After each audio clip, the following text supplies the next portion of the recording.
বিশ্ব রাজনীতিতে নতুন করে উত্তেজনা তৈরি করছে তাইওয়ান ইস্যু। চীনের রাজধানী বেইজিংয়ে প্রেসিডেন্ট ডোনাল্ড ট্রাম্প এবং চীনের প্রেসিডেন্ট শি জিনপিং এর গুরুত্বপূর্ণ বৈঠকের পরই আসে কড়া বার্তা। মার্কিন প্রেসিডেন্ট ট্রাম্প সরাসরি সতর্ক করে বলেছেন, আমি চাই না কেউ স্বাধীনতা ঘোষণা করুক। এই মন্তব্য ঘিরেই শুরু হয়েছে আন্তর্জাতিক আলোচনা ও কূটনৈতিক উত্তেজনা। তাইওয়ানের প্রেসিডেন্ট আগেই জানিয়েছিলেন, তাইওয়ান নিজেকে আগে থেকেই একটি সার্বভৌম রাষ্ট্র মনে করে, তাই আলাদা করে স্বাধীনতা ঘোষণার প্রয়োজন নেই।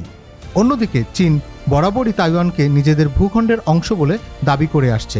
এমনকি প্রয়োজন হলে শক্তি প্রয়োগের হুঁশিয়ারিও বহুবার দিয়েছে বেইজিং।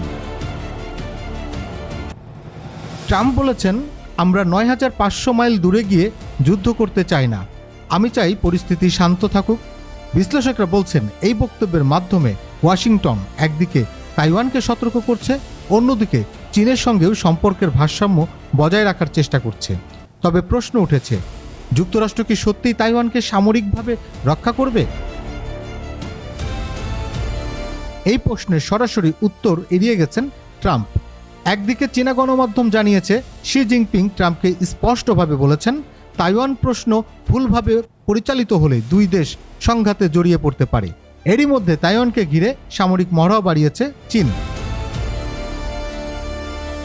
আর যুক্তরাষ্ট্র বিবেচনা করছে প্রায় $11 বিলিয়ন উন্নত অস্ত্র বিক্রির পরিকল্পনা।